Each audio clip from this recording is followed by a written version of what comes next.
Date con nosotros. Facebook.com/Ecomedios 1220.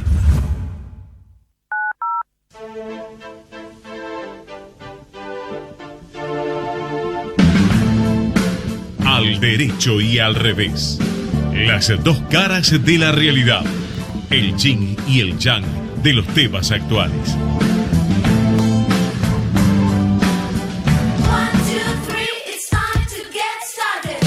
Con tu personal prepago, tenés WhatsApp ilimitado sin gastar tus datos para seguir chateando aunque te quedes sin megas.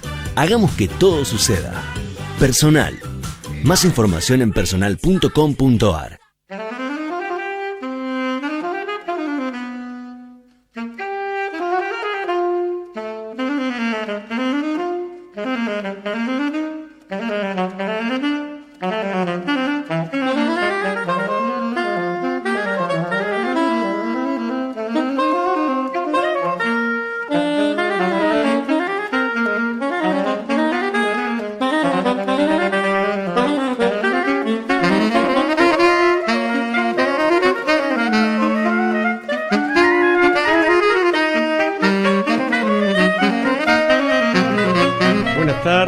¿Qué tal? ¿Cómo les va? Aquí estamos en Al Derecho y al Revés, programa número 6. Grande. Estamos con Alfredo Popritkin, Enrique Schiarchi y la presencia estelar de nuestro querido líder espiritual, Eduardo Fabián Dubois, representante del programa Hermano del Tercer Ojo. ¿Sería yo el Indio Solari del Tercer Ojo o algún otro rol? Vamos a dejarlo para conclusión del debate sobre el tema. Les recordamos rápidamente nuestras líneas de comunicación. Estamos en el 4325-1220, en el contestador 5254-2353, el Facebook Al Derecho y al Revés, Ecomedios, el email al derecho y al revés 2017 gmail.com. Y hoy tenemos un programa realmente intenso. Tenemos una segunda parte interesante con una entrevista a Natalia Bolosín, una conocida especialista en temas de transparencia, contrataciones públicas, corrupción, y vamos a tocar, por supuesto, el tema de Olavarría, que tanto nos preocupa. Vamos a abrir con Alfredo, con una síntesis de los temas del día. Yo simplemente voy a aprovechar para hacer un agradecimiento que tengo postergado hace 2 programas a una oyente que no nos deja jamás, Adriana de Belgrano, que nos ha mandado mensajes que por razones de tiempo no pudimos pasar al aire, pero Adri, te mandamos un beso grande. Alfredo. Muchas gracias. Hola, ¿qué tal? ¿Cómo están? Buenas tardes a todos. Gracias, Alejandro. Y bueno, sí, yo creo que los temas nos van a llevar a tener que agregar un programa más a la semana, mínimo. Si no, esto no. Pero bueno, vamos a hacer un esfuerzo a ver cómo nos va hoy. Enunciamos rápidamente los títulos. Hay un tema vinculado con el fallo de la Cámara Federal de estos días respecto de la causa de lavado de dinero K, en donde algunos se preguntan, entre ellos yo, ¿ordenó la Cámara una especie de manipulite argentino? Bueno, ahora lo vamos a desarrollar en algunos momentos. Es un gran tema, es un gran avance que pasó desapercibido para buena parte del periodismo, pero que lo vamos a tratar aquí en el programa. Otro título, Cristina Fernández de Kirchner y algún audio que apareció por allí. Apretar a los jueces. Esto es algo que ha ocurrido, que además de formar parte de una idea que teníamos los argentinos, en la práctica hubo elementos de prueba sobre estas cuestiones. Bueno, aparecieron unos audios y es un tema que las trae. Yo creo que va a haber una gran discusión sobre eso, ¿no? Eduardo, ¿querés decir algo? Sin duda, no, el audio tiene una enorme fuerza convictiva, porque ¿quién podría decir que está fabricado? Es complicado, ¿no? Son las voces de la expresidenta. Son como una imagen, está bien, podría ser trucado, pero esto también se puede mostrar si fue trucado. Yo no creo que sea trucado. Es muy fuerte. El tema es el contexto siempre, ¿no? Claro. O sea, en el audio siempre está el tema de en qué contexto se dijo. Sí, si hubo un ánimo de Yocandi, de diversión, de una broma que uno dice, che, a este lo vamos a liquidar, y en realidad está jugando con las palabras, ¿no? Bueno, habrá que ver el contexto. Hay muchas formas de Bueno, aplicar, yo agregaría ahí, Parrilli salió a explicar, uno de los interventores, de los que intervenía en la charla, no solamente a reconocerla, sino a decir que el contexto justamente era completamente distinto, ¿no? Que apretar era pedirle a los jueces que hagan sus deberes. Claro, bueno. El Papa Francisco en estos días se cumple el 4º aniversario de que asumió como tal. Vuela el tiempo. Vuela el tiempo. Pero hizo una revolución en poco tiempo. Increíble. Y se viene anunciando que el año próximo, por allí por marzo, abril aproximadamente, va a venir a la Argentina. Esto confirmado por 2 funcionarios Sería muy argentinos.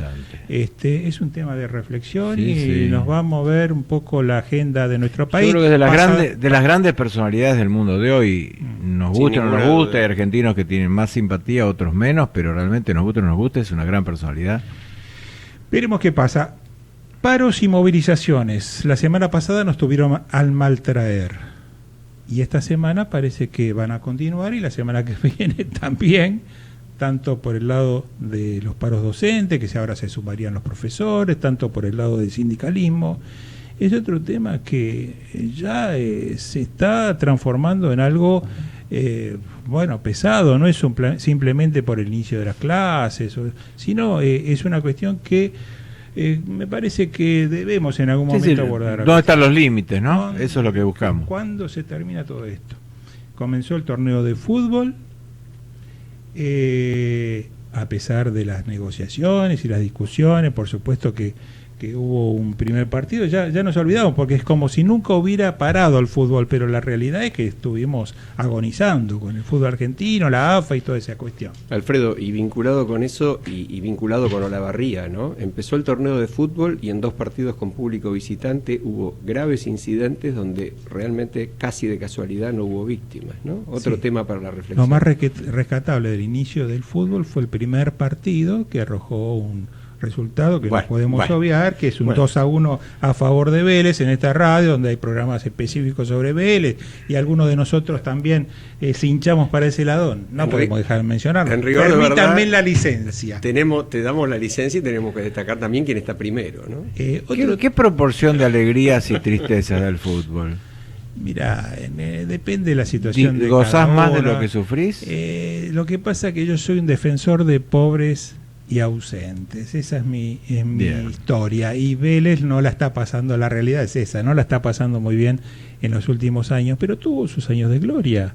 Que hemos compartido muchas alegrías con la familia, con los amigos, en la cancha. Un ejemplo histórico. Y que ha salido campeón del mundo en Japón y tiene toda una historia, una trayectoria. Así que, bueno, y aparte creo que todos nosotros queremos que de una vez por todas se acaben los problemas de fútbol, queremos una cancha con hinchada visitante como ahora no pasa y con tranquilidad con la familia. Bueno, algún día volveremos a y es uno de nuestros males, entre comillas, necesarios, ¿no? Porque sin fútbol no vivimos. Fútbol, claro, no vivimos.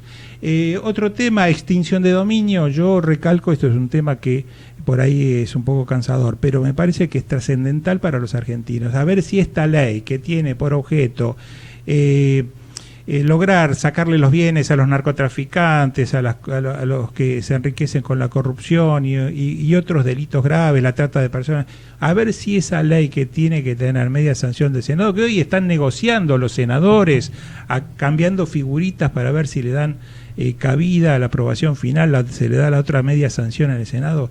Bueno, terminémosla, apruébenla, por favor. Los argentinos necesitamos una legislación completa, una herramienta para que los jueces y los fiscales puedan conseguir mayor cantidad de condenas, porque si no hay condenas a narcotraficantes, no hay ejemplos, esto se extiende en el tiempo y las consecuencias las pagamos los ciudadanos y las futuras generaciones. Otro tema que tenemos en agenda y hoy lo vamos a desarrollar como primer tema es lo que ha pasado en Olavarría. Eduardo, ¿no es cierto, Alejandro? En un momentito más vamos a entrar allí. Estamos en gatera con Alejandro ya. Prepárense, porque ese es un tema que no lo podemos ignorar, es el tema del día. Otra cuestión muy significativa y que traemos como novedad de esta radio y de este programa, que no ha tenido ningún medio, ni escrito, ni oral, ni audiovisual, es la interpretación de lo que está pasando en la causa Los Sauces, en donde a través de pruebas periciales que ya están en la causa hace un tiempito, esto no lo ha visto nadie, porque son interpretaciones técnicas que surgen de los elementos, pero que todavía no ha dado a la luz, no se ha dado a la luz, no se ha conocido. Vamos a dar nuestra interpretación y vamos a transmitir un poco lo que ya está en el expediente de la causa Los Sauces, lo cual como un adelanto, digamos.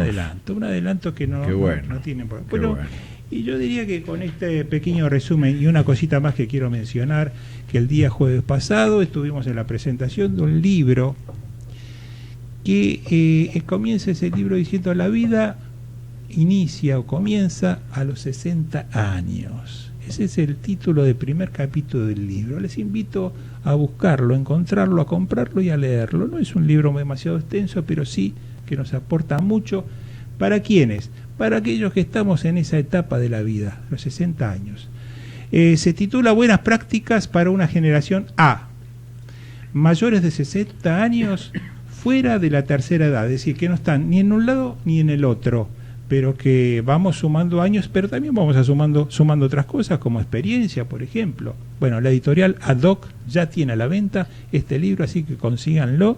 Sí, se puede conseguir también por internet gratuitamente o en papel pagando el costo de la impresión. Ajá, ¿no? Y por internet está lo buscamos en la editorial, ¿en dónde? Sí, está el link en la página. Bueno, ahí tenemos un libro no solamente muy bueno, sino que además gratuito y de fácil acceso. Búsquenlo. Lo que pasa que los mayores de 60 nos cuesta leerlo por internet y queremos el libro papel, que además tiene la comodidad del colectivo, el taxi, la cola del banco, ¿no es cierto? Tal cual, más que tiene un formato muy adecuado. Muy de bolsillo. Un par de cosas más que me las dejaba en el tintero. Natalia Bolosín será entrevistada en la segunda parte del programa, es por temas de contrataciones del Estado, temas de incompatibilidades, todo lo que se ha venido discutiendo en el gobierno en los últimos tiempos.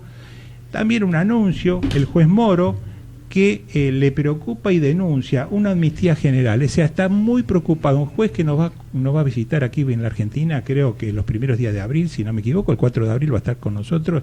Aquel que quiera puede ir a escuchar qué nos tiene que decir como su enseñanza dentro de lo que ha vivido Brasil en los últimos 2 o 3 años. El Mani Pulite brasilero, que es el lavallato para ellos. Alfredo, en ese tema... Un Tomás Moro de Brasil, ¿no? Qué interesante el apellido. La analogía, ¿no? Es interesante. Interesante. Y parecería que... Esperemos que no corra la misma suerte. No creo que corra la misma suerte, pero sí diría que también trabaja en una utopía, tal como Tomás. Sergio Moro viene a la Argentina y va a dar un par de conferencias, una de las cuales se va a producir, como dijo Alfredo, el 4 de abril.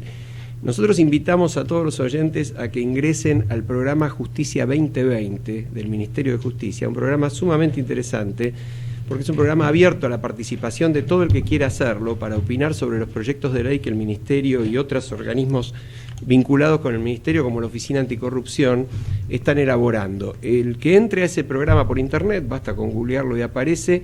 No solamente se puede registrar gratuitamente en el programa, sino que a partir de ahí se puede inscribir gratuitamente en la conferencia. Y si no lo hace, va a ser muy difícil acceder porque las entradas son limitadas. Bueno, si les parece, entramos en tema con Olavarría. ¿Cómo no?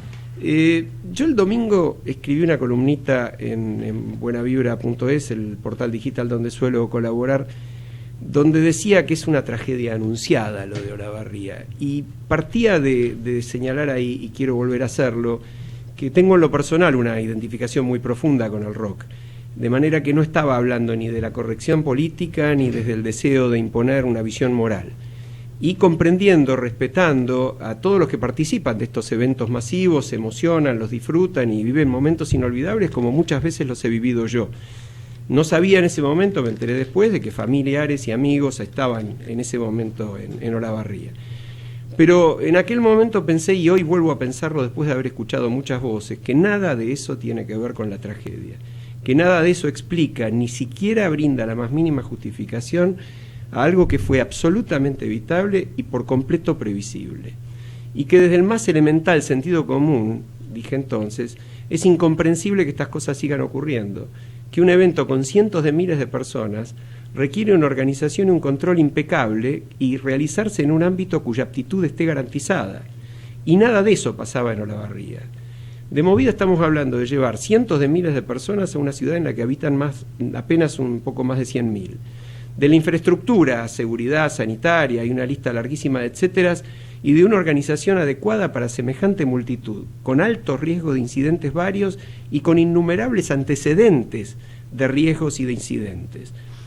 El resultado, en definitiva, fue el que cualquier persona con cierta experiencia y razonabilidad hubiera anticipado, y hasta se puede, entre comillas, celebrar que no haya habido muchos más muertos y heridos, muchos más daños de todo tipo.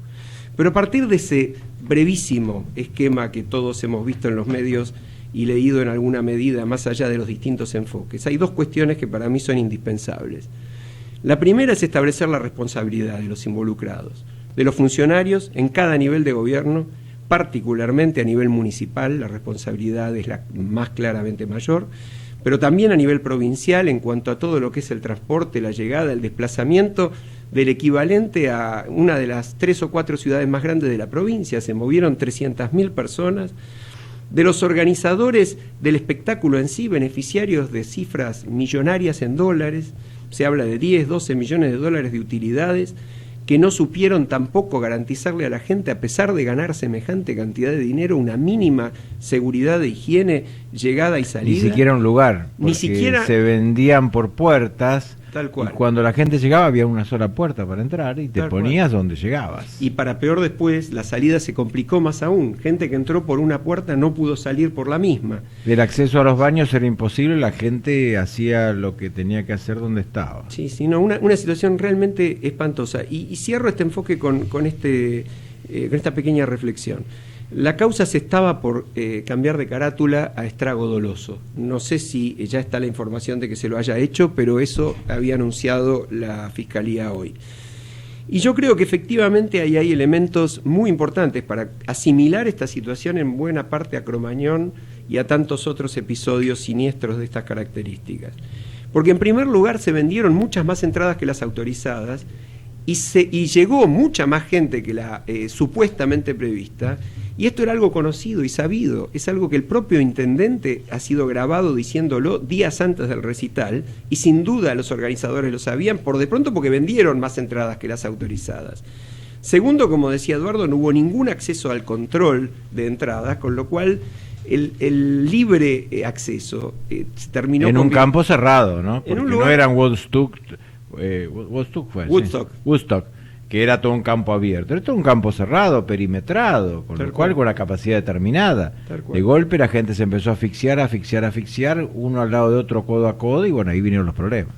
Y la última parte para mí, que lo vincula con el estrago doloso, es la falta absoluta de control de la entrada y salida, con drogas y con alcohol. Yo creo que estas son circunstancias muy, muy graves que marcan la responsabilidad. Si me permiten, para iniciar el debate les voy a leer o le voy a sintetizar una encuesta que nos acaba de llegar a la mesa. Ahora, es fresquita, todavía está la tinta húmeda.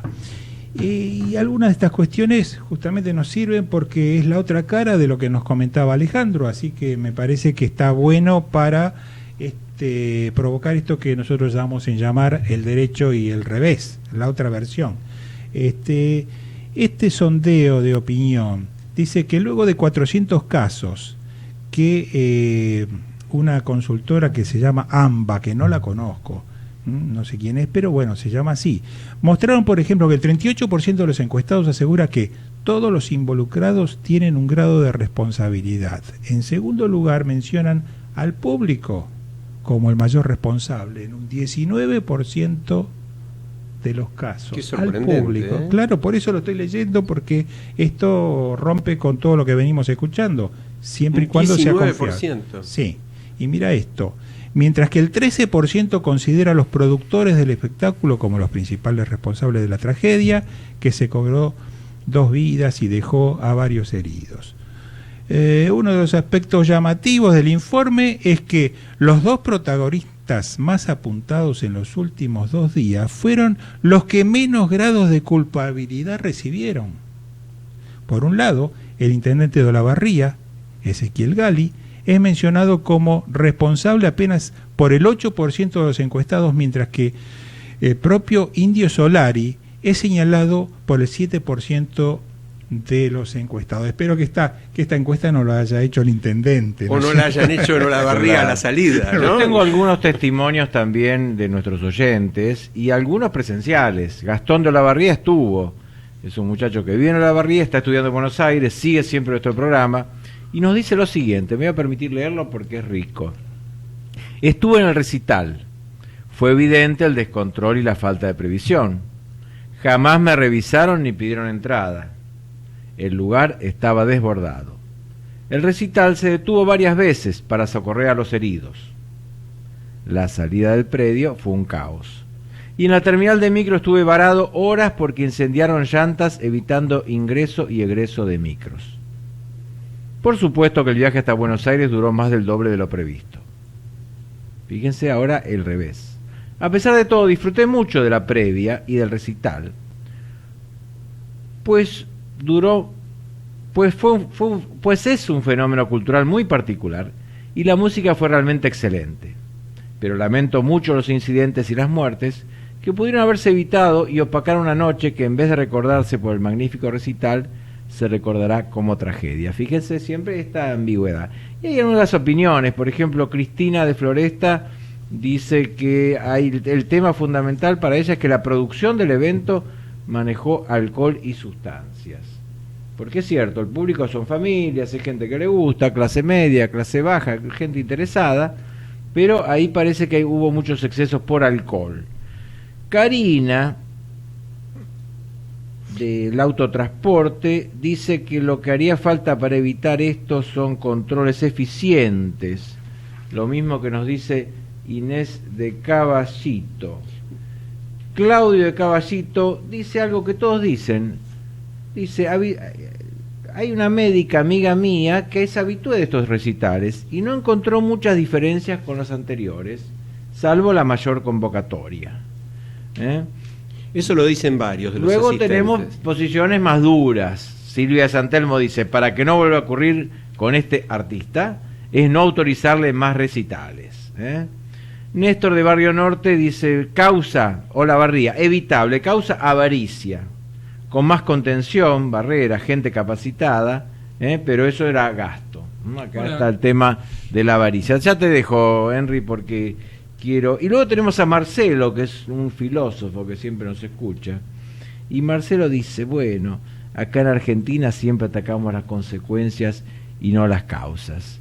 Y termino con Silvia de Bahía Blanca, que nos dice, mire, acá el responsable es el Estado no puede mirar de afuera, el Estado tiene que exigir a la productora un proyecto con todos los pasos de seguridad que sean necesarios. Gracias, señores oyentes. Enrique. Sí, yo coincido con el último, Silvia era la última que comentó, ¿no es cierto?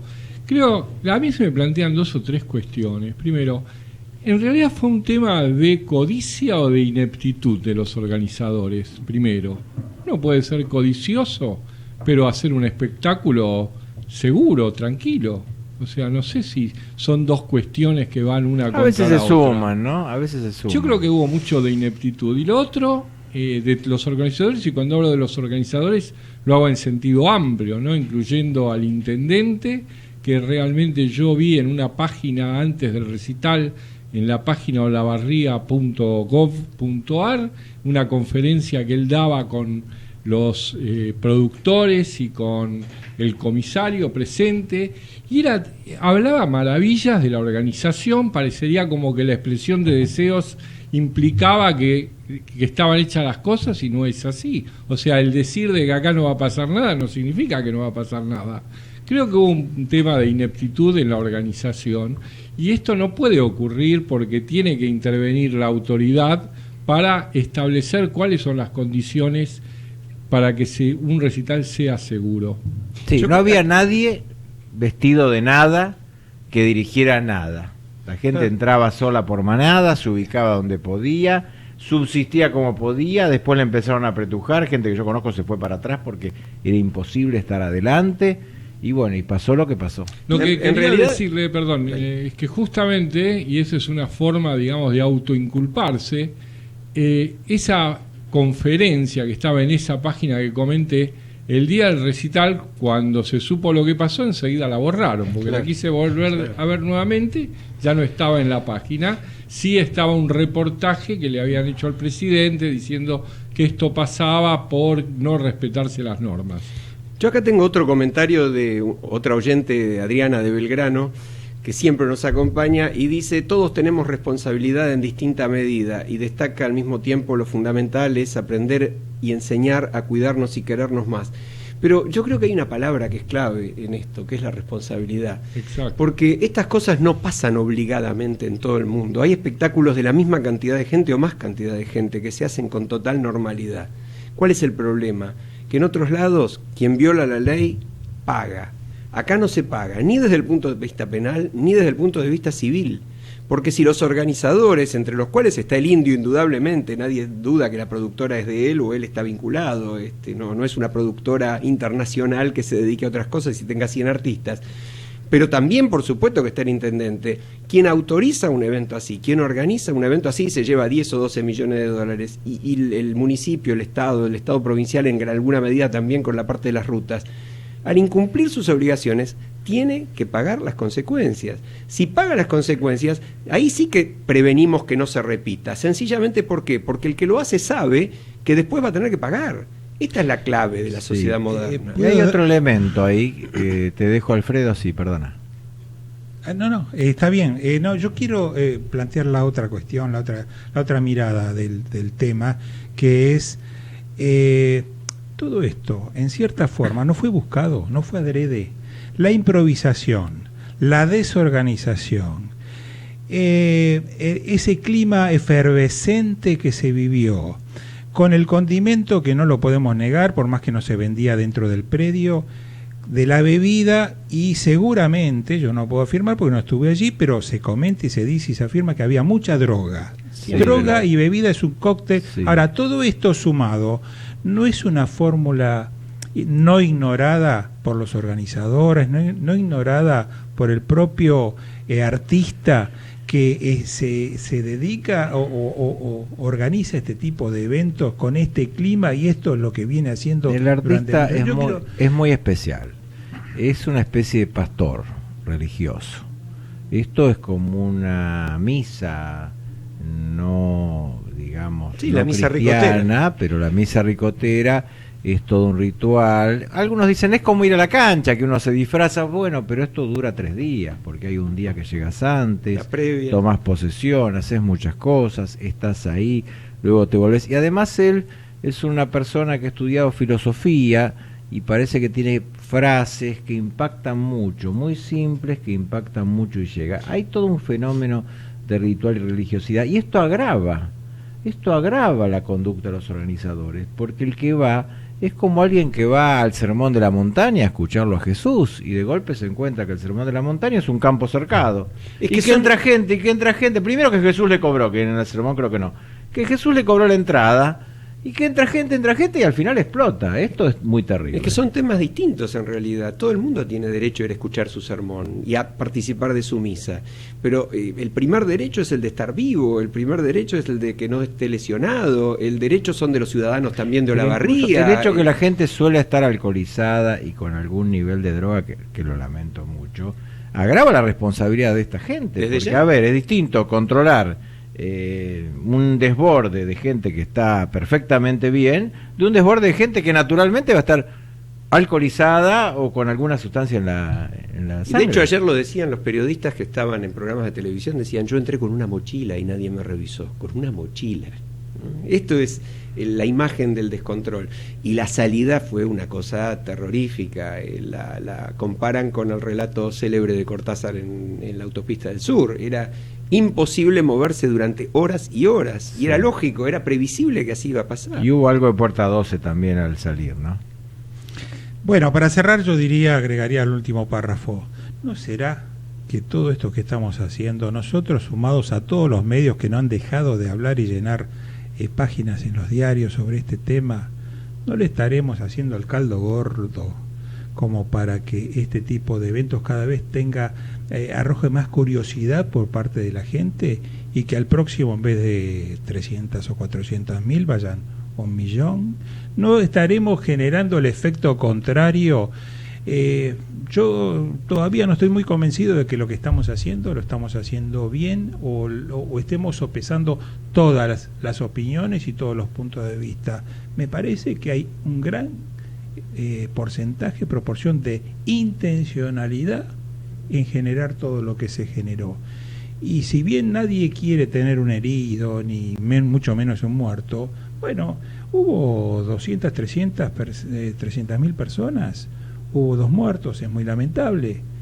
Ahora, no ha habido muchos más. ¿Por qué? ¿Porque se controló esa cuestión o porque... No, yo creo que es mérito de la gente. O porque fue suerte, o porque no ocurrió. No, pero no hubo peleas entre la gente, por lo menos adentro de ese predio, no hubo. Afuera parece que hubo desmanes a la salida, gente estaría yo insisto que la clave pasa por la responsabilidad. Pero bueno, es un tema para seguirlo. Nos vamos a la pausa y volvemos.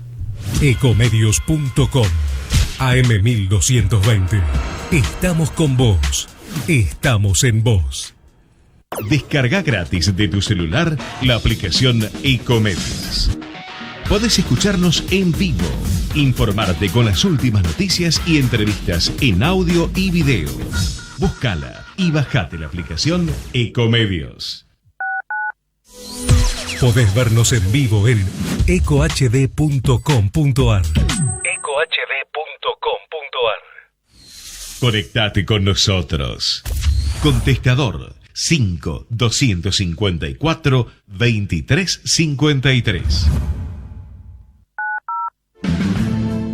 Un lugar donde se abren micrófonos para difundir la voz, compartir ideas, estilos de vida y compromisos sociales. Un espacio de expresión para todos.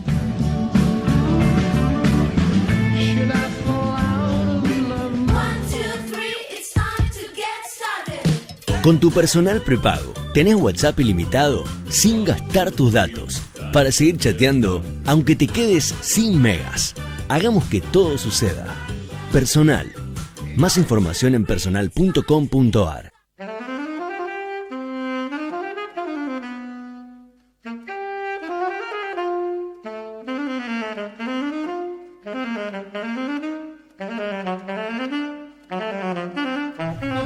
Estamos de regreso y tenemos una entrevista muy interesante. La doctora Natalia Bolosín es magíster en Derecho por la Universidad de Yale, abogada por supuesto, especialista en temas de transparencia y corrupción y contrataciones públicas, una opinión muy autorizada, y además tenemos un artículo muy reciente de ella con un título por demás sugestivo, Ulises y los conflictos de interés, donde ella nos está planteando que son situaciones en las cuales las decisiones de los funcionarios podrían estar influidas por sus intereses privados, los conflictos de interés. Habla de la precariedad de la regulación vigente y habla de que la regulación tan débil que tenemos empeoró notoriamente en 2016 con la sanción de un nuevo reglamento de contrataciones que eliminó la prohibición de contratar al cónyuge, los padres o los hijos de los empleados y funcionarios respecto de las compras del organismo en donde se desempeñan. Es decir, nos plantea un problema sistémico. Doctora Bolosín, buenas tardes. Alejandro Dulkarov la saluda. Hola Alejandro, un gusto saludarlos. Buenas tardes. Usted es una especialista y ha trabajado mucho estos temas. Queremos antes que nada, me parece de interés, la opinión suya con respecto al proyecto de decreto que el Poder Ejecutivo estaría mandando, mejor dicho, estaría por sancionar por propuesta de la Oficina Anticorrupción. ¿Usted considera que es una medida interesante, suficiente? Es decir, denos su punto de vista amplio sobre esto. Bueno, a ver, hay 2 decretos en realidad que se han publicado para que la ciudadanía presente su opinión al respecto. Hay tiempo hasta mañana, inclusive, para presentar las opiniones. Uno de esos decretos lo que regula es las situaciones en las cuales el presidente o el vicepresidente, en este caso la vicepresidenta de la Nación, tienen una situación de litigio con el Estado, que es básicamente lo que ocurrió en el caso del Correo. Y lo que hace ahí es establecer un procedimiento específico por el cual obliga a intervenir en esos casos directamente al procurador del Tesoro, al titular de esa entidad, y además establece mecanismos de reenvío de esa información a algunos organismos de control, como la propia Oficina Anticorrupción, la CIGEN y la Comisión Parlamentaria Mixta Revisora de Cuentas. Ese decreto me parece que, yo considero que era innecesario dictarlo. Me parece que fui muy crítica del modo en el que se trató el tema del correo, justamente porque creo que había un espacio bastante amplio en el marco de la normativa vigente para hacer justamente esto que ahora se está proponiendo por decreto, para darle intervención a los organismos de control y para especialmente darle intervención al Procurador del Tesoro de la Nación. Y esto, que fue lo que no se hizo, es lo que motivó buena parte de las críticas que recibió el tratamiento de ese caso. Pero bueno, digamos, si el presidente decide bajar una directiva concreta y clara para que en estos casos se hagan las cosas como debió haberse hecho desde el primer día, me parece que está bien. Ese decreto hoy día tiene algunas consideraciones que uno podría hacer en cuanto a los plazos, un poco restrictivos, pero en términos generales está bien. Tal vez uno lo que podría decir ahí es, miren, es un decreto que debería aplicarse a otros funcionarios también, no solo al presidente y a la vicepresidenta, sino también por lo menos al nivel de ministros y secretarios. Cada vez que un ministro o un secretario tiene un juicio con el Estado, sería importante que intervenga directamente el Procurador del Tesoro. Más en un gobierno que, como usted lo señala en el artículo, tiene varios funcionarios con potenciales o reales conflictos de interés.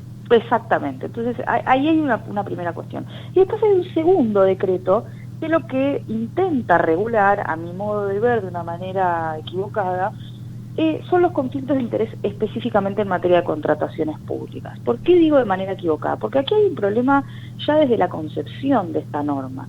Los conflictos de interés en Argentina ya están regulados. Hay una norma que está vigente, que es la Ley de Ética Pública, la famosa ley sancionada en el año 99, la 25.188. Esa norma regula los conflictos de interés, los regula además especialmente en materia de contrataciones. El problema es que lo hace muy mal. Es una regulación que no está al alcance o a la altura de los estándares internacionales y que en realidad deja fuera de regulación buena parte de los conflictos de interés que conocemos. Y por eso es que en todos estos años, no solo en este gobierno, sino en los anteriores también, tuvimos situaciones como, la propia de Lázaro Báez, ¿no? Un íntimo amigo de la presidenta y del presidente de la Nación, que se hace acreedor de buena parte de la obra pública de la provincia de la cual el entonces presidente había sido gobernador. Una cosa realmente insólita. Y que además surge a los negocios en el mismo momento en que ese gobernador amigo se convierte en presidente.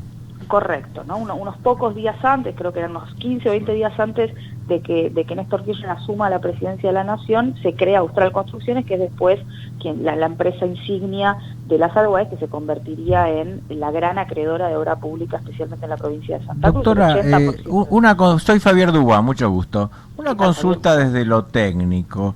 Los conflictos de intereses tienen como dos partes el tratamiento de los conflictos. Una es delimitar quiénes son las personas, quiénes son las partes relacionadas, ¿no? En qué casos la norma va a funcionar. Y luego tiene una segunda parte que se refiere al procedimiento, qué procedimiento va a haber y de alguna manera con qué parangón se va a comparar esa conducta. Por ejemplo, los que estamos en derecho comercial decimos, cuando una corporación que cotiza va a hacer un contrato, hay que ver si está contratando con una parte relacionada, y si está contratando con una parte relacionada tendrá que pedir un dictamen del comité de auditoría para que diga si esa contratación es o no a precio de mercado, como si fuera un tercero ajeno absolutamente. ¿Usted cree que las normas actuales, las vigentes, y este decreto que de alguna manera quizás esté diciendo cumplamos lo que ya está, ¿no? De alguna manera, ¿se ajustan a esto o habría que hacer algún cambio o modificación? No, en realidad, lo que usted plantea como aplicable al derecho comercial no termina de resolver la cuestión en el ámbito del derecho público. Usted mira el modo en el que se aconseja resolver los conflictos de interés desde las organizaciones que se dedican a esto, básicamente la OCDE, Transparencia Internacional y demás. Hay básicamente dos modos de resolver los conflictos de interés, especialmente en compras públicas. Un modo, que es el más drástico, es directamente establecer una incompatibilidad, es decir, una prohibición de contratar. Entonces usted establece una serie de sujetos que directamente están prohibidos, o sea, esas personas no pueden contratar con el Estado. Entonces, y esas regulaciones pueden ser más o menos restrictivas. Por ejemplo, hay algunos países de la región que prohíben contratar por ejemplo, con familiares en todo el ámbito público. Es decir, si yo soy la ministra de Educación, mis familiares no pueden contratar con ningún ministerio, no solo con el Ministerio de Educación. Sí, como si fuera una incapacidad absoluta en derecho. Exacto, establece una incompatibilidad, una prohibición de contratar. Hay otros países menos restrictivos que establecen una incompatibilidad más reducida, más limitada, especialmente al ámbito en el cual el funcionario se desenvuelve. Entonces, por ejemplo, establecen una incompatibilidad, una prohibición de contratar con los familiares en el ámbito jurisdiccional en el cual uno se desenvuelve. La ministra de Educación no puede contratar a sus familiares en el Ministerio de Educación.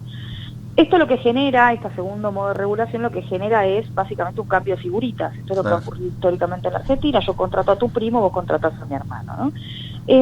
La Argentina, y esta es una primera manera de regularlo, que es la más drástica, que es establecer una prohibición de contratar.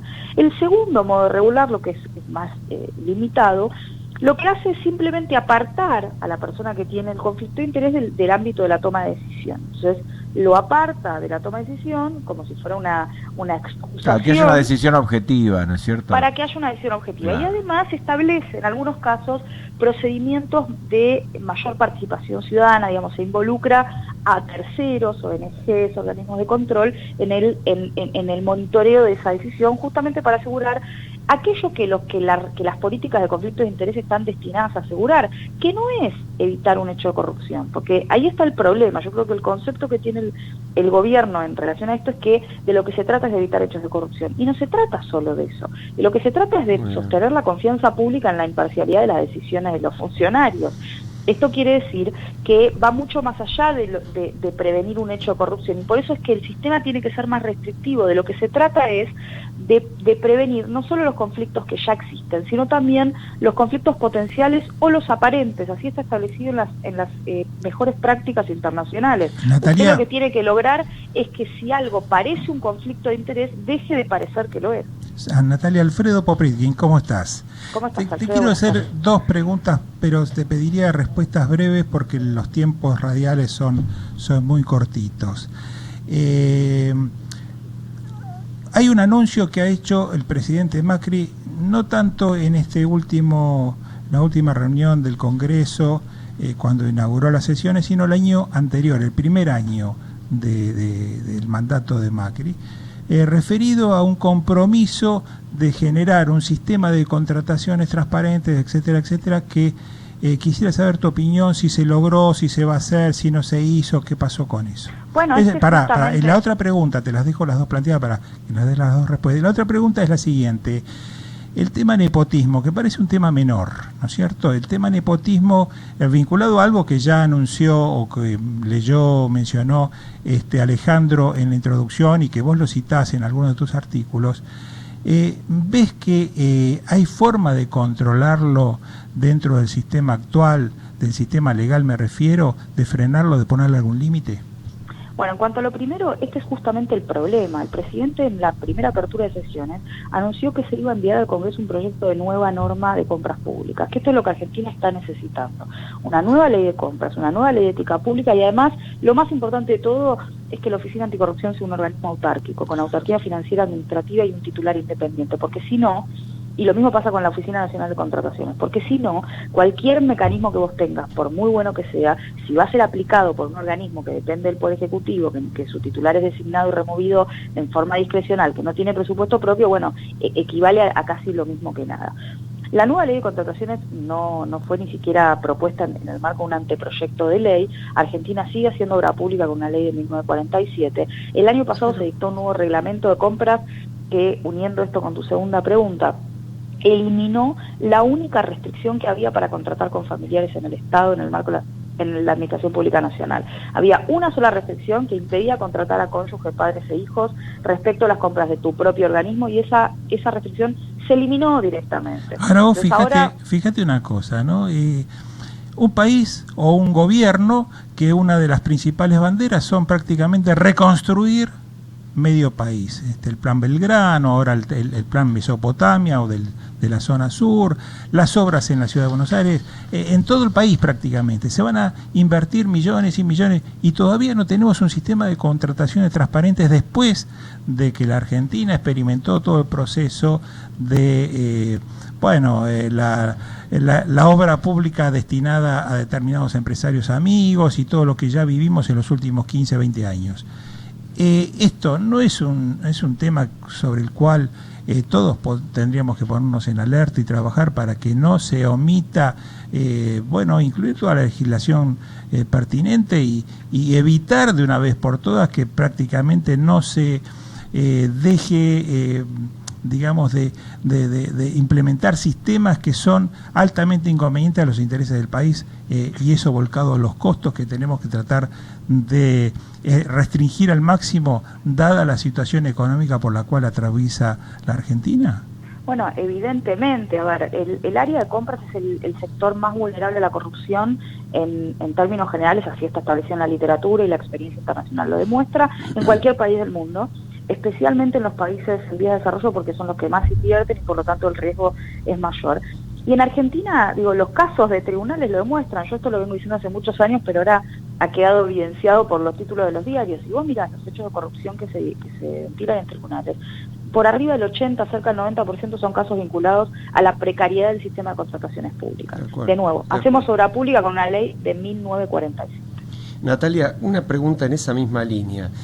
Estamos hablando de conflictos reiterados que se nos aparecen por todos lados. Yo leía hoy un artículo que mencionaba, por ejemplo, los aumentos de los peajes, y recordaba que una de las empresas del Grupo Macri es la principal accionista local en la autopista de la Panamericana, y hay un informe de Locovi que habla de un 58% de rentabilidad de esa empresa antes del aumento. Pero este es un ejemplo más, porque como dijiste vos muy bien, estamos hablando de cosas de una gravedad estructural como la de que amigos manejen la obra pública, amigos que ni siquiera jugaban en el campo de la obra pública antes de que un determinado presidente lo fuera. Ante esa sensación de agobio que tenemos mirando el asunto, aún quienes estamos en el derecho y quienes nos sentimos más cerca de algún tipo de solución institucional, ¿vos ves una salida al problema sistémico? Es decir, vos compartís que el problema es sistémico, creo. ¿Ves una salida al sistema? Bueno, mi tesis doctoral se titula La máquina de la corrupción argentina. Yo creo que esta es una máquina muy aceitada, que funciona así desde hace 40, 50 años, que puede ser rastreada a la época colonial, que implica una situación en la cual con el status quo se benefician todos, los privados, los públicos, como los funcionarios, los empresarios, los sindicalistas, los sectores sociales. Compartís que hay un ingrediente cultural muy importante en esto, ¿no? No, eso no. No compartís. No. Podemos discutirlo entonces. Visiones absolutamente institucionalistas. Yo creo que son digamos, conductas que pueden rastrearse en nuestra historia, pero que no por eso son culturales, es decir, no son valores sociales compartidos. ¿Vos pensás que la tolerancia a la corrupción no es un problema cultural que tenemos y que está esparcido? No, yo la transgresión de la ley, tolerancia a la corrupción, esperar todo del Estado, escepticismo. No, yo lo que bueno, nos debatimos en otro momento. Me interesa tu opinión ahora. Me interesa tu opinión. A ver, si vos mirás lo que decía, digamos, Susan Rose Ackerman, una especialista en estos temas, ella lo que dice es, aquello que parece tolerancia, en realidad es resignación, y a veces temor a las represalias. Y es un poco esta tu pregunta, digamos, ¿se puede salir de esto? Yo creo que sí. Necesitamos gente que sepa cómo hacerlo y que esté dispuesta. El problema acá es la voluntad política. ¿Y por qué hay falta de voluntad política? Porque como es un sistema y casi todos se benefician del sistema, es muy difícil encontrar, desde el punto de vista de la economía política, incentivos en algunos actores suficientes con poder para llevar adelante aquellas reformas. Salida hay, pero necesitamos voluntad política para llevarlo adelante. Enrique, le haces la última a la doctora porque sabemos que se tiene que retirar. Bueno, no, dentro de la pregunta que le había hecho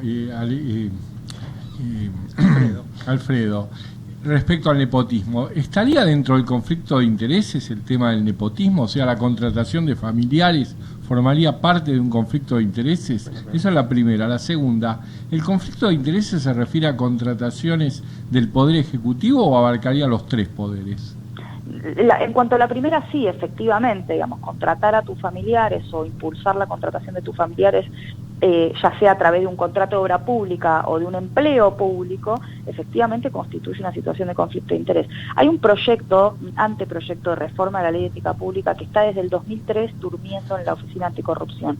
Por eso yo estos días decía, a ver, nos quieren conformar con un decreto y no nos dan aquello que necesitamos, que es reformar la ley, porque es muy precaria, y lo cierto es que los proyectos existen, ni siquiera es que hay que sentarse a hacerlos. En la OA duerme un anteproyecto desde 2003, que justamente trataba en forma muy adecuada el problema del nepotismo, ¿no? Vos decís en tu artículo, y con esto te agradecemos mucho tu tiempo, la clase política advierte el problema, pero lo advierte mientras ocupa papeles opositores, ¿no?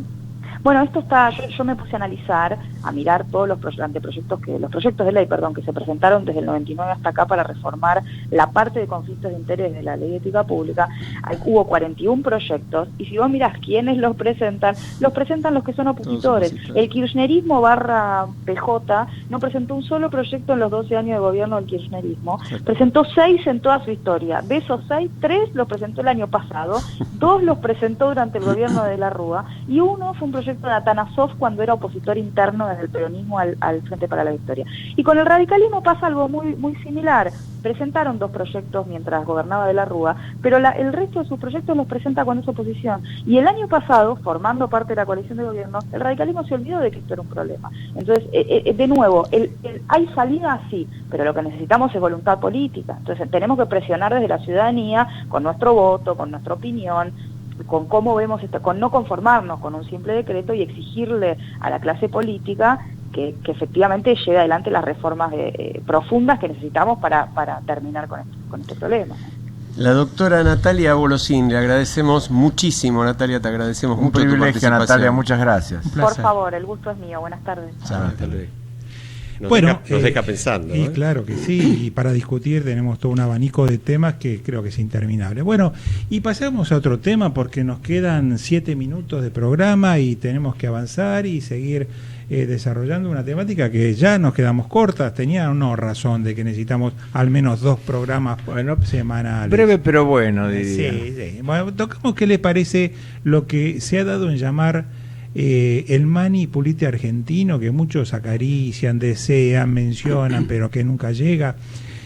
Hay una creencia de un cierto grupo o sector de la justicia y de los abogados, principalmente penalistas, que interpretaron muy cuidadosamente la reciente resolución, sentencia, fallo de la Cámara Federal, dictada en la causa, que tiene esto unos pocos días, ¿no? Dictada en la causa conocida como el lavado de dinero K, que es la famosa, la que apareció, la que se empezó a mover a partir de el programa de la Nata, para que todos los oyentes la recuerden, la entiendan, en donde estuvo pasando y está ocurriendo algo muy singular. El juez Casanelo, que es el instructor de la causa, está orientando sus resoluciones hacia probar o hacia de alguna manera inducir a que el lavado de dinero, que es digamos el fin último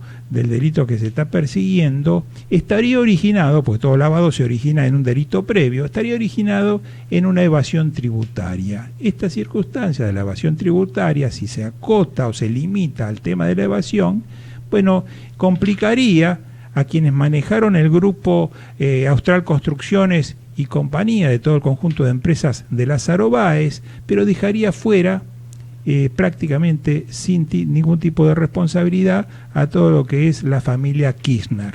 Es decir, Alfredo, para entenderlo menos técnicamente, vos lo que planteas es que si se siguiera esta vía de investigación, que es la que planteaba el juez Casanelo, que incluso pidió la elevación a juicio, es decir, que ya cerró su investigación. Una parte, sí. Sí. Entonces, lo único que se investigaría sería el lavado, y ese dinero se descarta que provino de la evasión. Pero queda fuera el origen de la corrupción del dinero. Así es, sí. La Cámara ya viene diciendo, no solo en este nuevo fallo, sino en los anteriores, le ordena al juez que tiene que ampliar su investigación. Y entonces se ha dicho, juez Casanelo, bueno, dejamos sin efecto la elevación a juicio que usted ha propuesto. Investigue todo. Siga investigando, continúe con la investigación.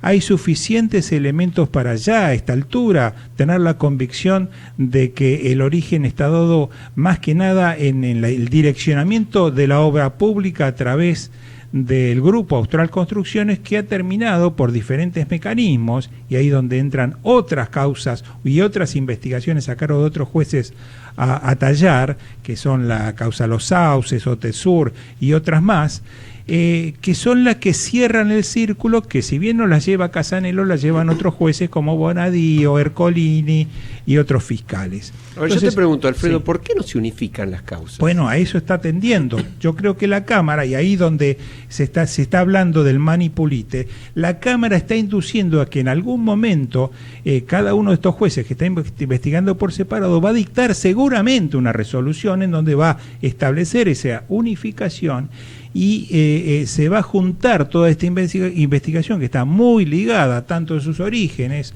como en sus consecuencias últimas, que es el lavado de dinero y donde terminan los fondos en los bolsillos de quienes, porque todo esto formó parte de una estrategia decidida, claro, de un sistema que ha comenzado allá por el año 2003-2004, digamos, cuando ha comenzado el gobierno de los Kirchner, y la Cámara está llevando en ese sentido. Ahora, yo me pregunto una cosa, ¿no? Y ahí por ahí le pregunto a Eduardo con su experiencia en la magistratura, porque estamos hablando de una mega causa.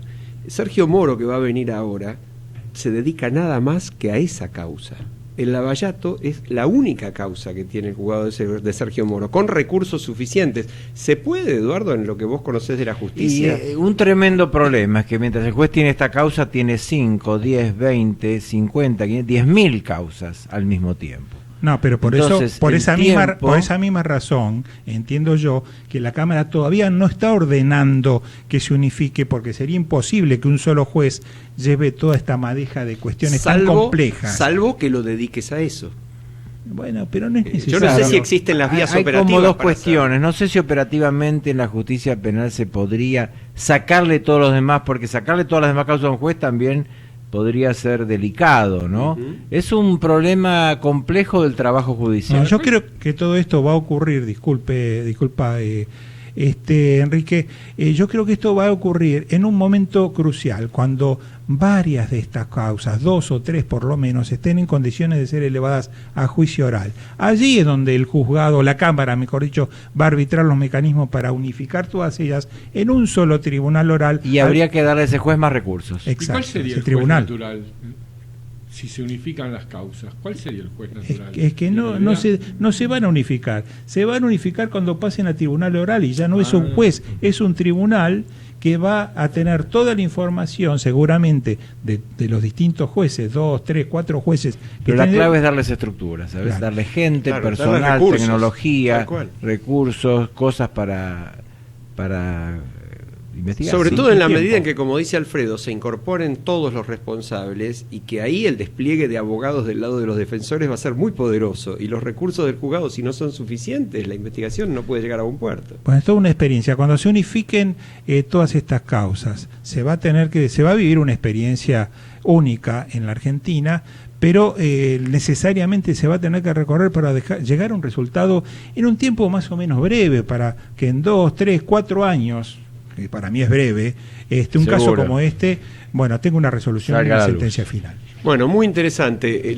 Terminamos, ya nos pasamos 23 segundos a la hora. Un abrazo para todos, nos vemos la semana que viene. Muchas gracias, buenas noches para todos. Con tu personal prepago, tenés WhatsApp ilimitado sin gastar tus datos, para seguir chateando aunque te quedes sin megas. Hagamos que todo suceda. Personal. Más información en personal.com.ar.